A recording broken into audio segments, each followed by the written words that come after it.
All right, well, joining me live from Sydney now is the Coalition campaign spokesman and Shadow Home Affairs Minister, James Paterson. James Paterson, thanks for your time. I think I have to start on stuff, a few things that Richard Marles just said, the Deputy Prime Minister.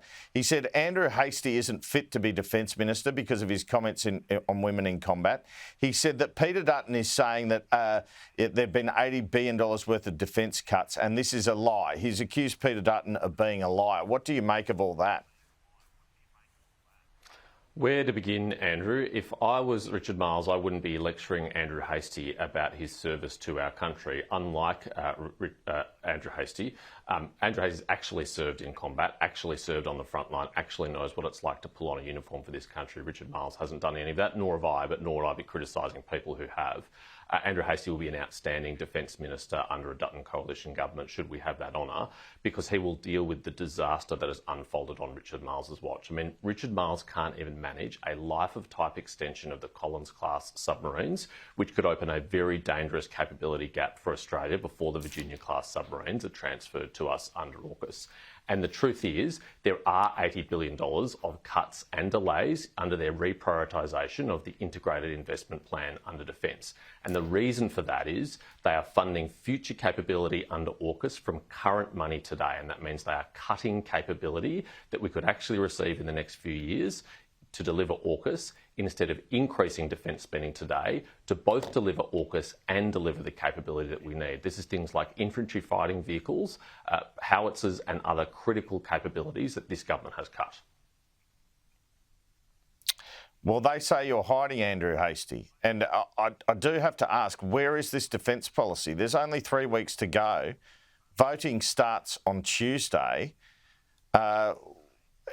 Peter Dutton's saying that, you know, increasing defence spending is one of the key things of his policy platform. Where is it, James Paterson? Well, Andrew Hastie stood beside Peter Dutton just a week ago in Darwin to announce our plan to take back control of a critical strategic asset. When Anthony Albanese turned up to Darwin a few days ago, he had nothing to offer the people of Darwin or the people of Australia. He's got no plan to take back control of the Port of Darwin, despite dialling in on a late Friday afternoon call to ABC to try and claim that he did. So we won't be taking any lectures from the Labor Party on that.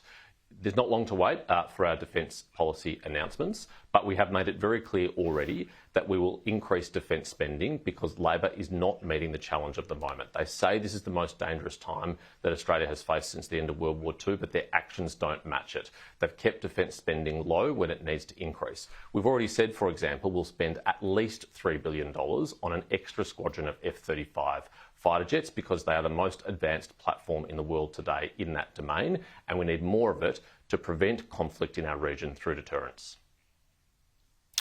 Well, let's talk about your tax cut announcement in the papers ahead of this launch today. Is this about countering Labor's tax cut, and how long have you planned this announcement for? Andrew, I nearly fell off my chair when I heard Richard Marles criticise our tax offset, a cost of living tax cut, on the basis that it wasn't going to arrive soon enough. Well, first of all, people are going to get a benefit from day one of the Dutton-Coalition government. You did, well done. But it was an extraordinary claim from a guy who's offering 70 cents a day in 15 months' time. And of course, we're also offering a petrol and diesel tax cut from the beginning of our government, as soon as that can be legislated, which will see people $14 better off every time they fill up their tank. That's up to $1,500 a year for a family. But secondly, the same time that you'll start to receive 70 cents a day under a re-elected Albanese Labor government, you could receive a tax offset from a coalition government of $1,200, up to $1,200. That is the real relief that Australians need. What we're offering is immediate relief and a long-term plan to restore the standard of living that Australians used to enjoy in this country before the Albanese government did so much harm to it. All right. This does nothing to address bracket creep for higher income earners who you promised to help after the government stage 3 rejig, though, does it? We want to look to address that in time, but the truth is, with the damage that Labor has done to the budget, with their $425 billion of additional spending over the last 3 years, that is going to take time. We are committed to tax reform. We are committed to addressing bracket creep. But our priority early on is to provide the immediate relief for Australians who are struggling right now. We'll do that in terms of the petrol and diesel tax cut. We will also do that in terms of the cost of living tax offset. And over time, we'll look to address those structural issues that have got much worse on Labor's watch. I mean, Richard Marles said when he came to office that there were deficits as far as the eye can see. Well, nothing's changed. There are deficits as far as the eye can see now as well. $1.2 trillion of debt is going to be racked up on this government's watch on the trajectory they planned in their budget only a few weeks ago. But is this something you've only come up with in recent weeks, the tax offset policy? We've been considering a range of tax policies over the last few months. We've always had a menu of options to choose from. And we've settled on this one because we think it provides the immediate relief that Australians are crying out for. There are Australians who've run up enormous credit card bills over the last 3 years because they've had to cover the cost of a 30% increase in grocery prices, a 32% increase in electricity prices, a 34% increase in gas prices. Rents are up, insurance is up, everything is up under this government's watch, and they are suffering under that financial burden, and we want to help relieve it. We can't fix all the mess that Labor has done over the last 3 years, but we want to make a significant contribution to restoring the financial position of Australians with this cost of living tax offset. What do you make of the government's plans to build homes exclusively for first home buyers? Will we see a first home buyers policy from you today? Well, this is more failed policy from a government that hasn't delivered a single home under its signature housing policies. Their Housing Australia Future Fund hasn't delivered one new home, despite promising to do so, and it was reported yesterday will need a taxpayer-funded bailout just to stay solvent. I mean, this is how bad things have got on this government's watch.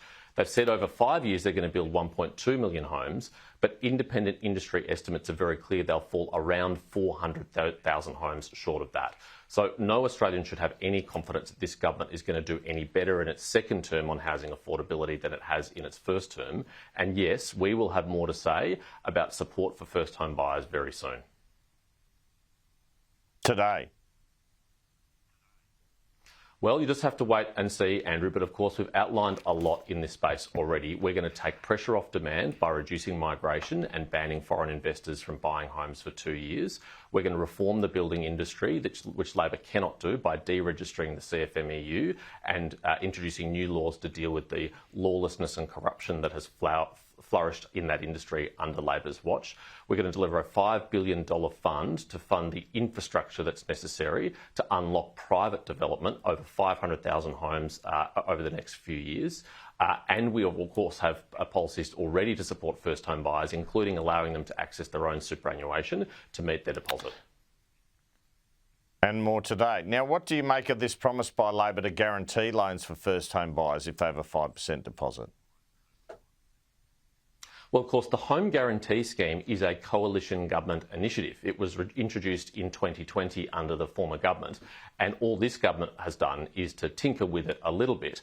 They also have their so-called Help to Buy scheme, but it hasn't helped anyone to buy over the last 3 years because it hasn't even started yet.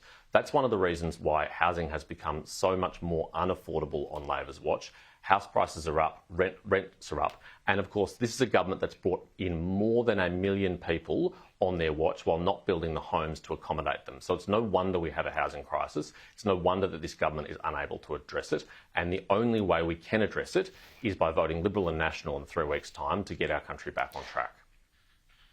Well, speaking of which, we've got just under 3 weeks until polling day, and Labor is now at $1.26 to win the election. What's gone wrong for the coalition in this campaign? Why has the opposition waited so long to release policy? Do you think you have enough time to sell your policies now? Well, one thing I do agree with Richard Marles on is that this election is close, and it will be close. It will come down to a handful of seats, and we've got 3 weeks to go. Many Australians out there have not tuned into the election yet because they're busy in their own lives and they've got other priorities. But as they tune in over the coming weeks, I think they'll find that there's a very significant policy agenda from the opposition that will deliver immediate relief on the cost of living pressures that they're facing, and includes a long-term plan to get inflation under control, to start building homes in this country again, to make our communities safe. And I think when they hear that message, I think they'll be very receptive to it and increasingly support the coalition. You've had some hiccups with candidates. The latest is your Bennelong candidate handing out lollies to children outside of school. The PM launched into that yesterday. What's your view on that? And another hiccup has been revelations this Victorian candidate for Wills got done for obtaining financial deception. Has there been any thought of letting him go? I'm really proud of the outstanding candidates we've chosen all around the country, including Scott Young in Bennelong. He is an outstanding candidate who's working very hard to represent his community. And we certainly won't be taking any lectures from the party of Jerome Laxale. We know what he got up to in the lead up to the last election. If it's a question of character, I back Scott Young any day of the week. The reality is that people in Bennelong and around the country have suffered under Labor's watch. They've gone backwards, worse than James any other Paterson, country in the OECD, worse ever in Australia's history. First of all, can you clarify what you're talking about in relation to Jerome Laxale? And second of all, do you see no problem with the handing out of the lollies? It's been widely reported in the media the issues with Jerome Laxale and his conduct, and you're well familiar with that, Andrew. I'll leave you and your viewers to Google that and get to the bottom of his behaviour, which hasn't been properly accounted for. But Scott Young is an outstanding candidate. We're very proud of him. We back him every step of the way in Bennelong. And if the people of Bennelong vote for Scott Young and the Liberal Party, they will get our country back on track. They'll get the immediate financial relief that they need. They'll get the long-term plan our country needs to get inflation and cost of living under control and to make their lives better. No, but I just want to bring you back to this point. So the principal complained. Do you think Scott Young maybe made a little bit of a mistake?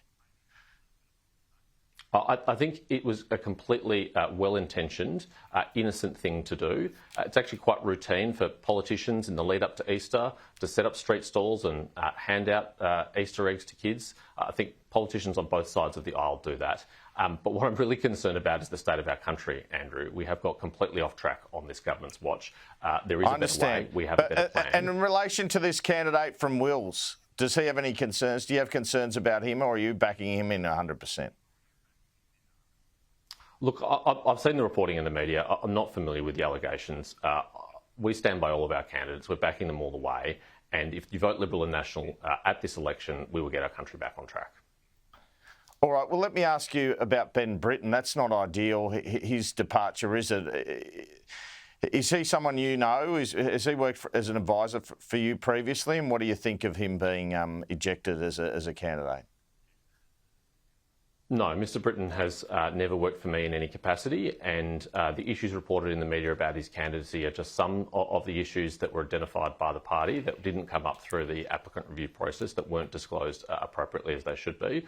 We've moved on. We've got a much better candidate now in Whitlam who will help get our country back on track with our strong plan to return our economy to the strength it was under the previous government. So he never worked as a voluntary advisor or anything of that nature for you? No, never. Okay. I want to play this comment your government efficiency spokeswoman Jacinta Price said yesterday. I'm so proud to be able to stand beside and to ensure that we can make Australia great again, that we can bring Australia back to its former glory, that we can get Australia back on track. It's widely acknowledged that Donald Trump and comparisons between Peter Dutton and Donald Trump have, which I assume you would say are unfair, have hurt your campaign. That comment wasn't very helpful from Jacinta Price, was it? Well, Andrew, I believe Australia is the greatest country in the world, but we certainly don't have the best government in the world, and we will not get back on track if the Albanese Labor government is re-elected, particularly if they're re-elected in a hung parliament, in a minority government, and they have to enter into a coalition with Adam Bandt and the Greens, who are extreme, and the Teals, who've got no idea what they stand for and have no plans for the future of our country. I think that would leave Australia weaker and worse off. I think what we need is a strong coalition government led by Peter Dutton and David Littleproud that has the plans that we need to give the immediate financial relief that Australians need and the long-term plan to get the cost of living under control. Are you hoping to make Australia great again? Well, that's not my style of politics, Andrew.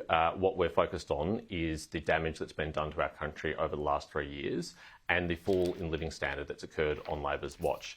We've fallen more than any other country in the OECD. We've fallen more than in our country's history ever before. Australians are 8% worse off in terms of their living standards than they were when this government was elected. And Anthony Albanese promised they'd be better off. He even promised cheaper mortgages, Andrew. I don't know how many people you've met over the last 3 years who have cheaper mortgages on Anthony Albanese's watch.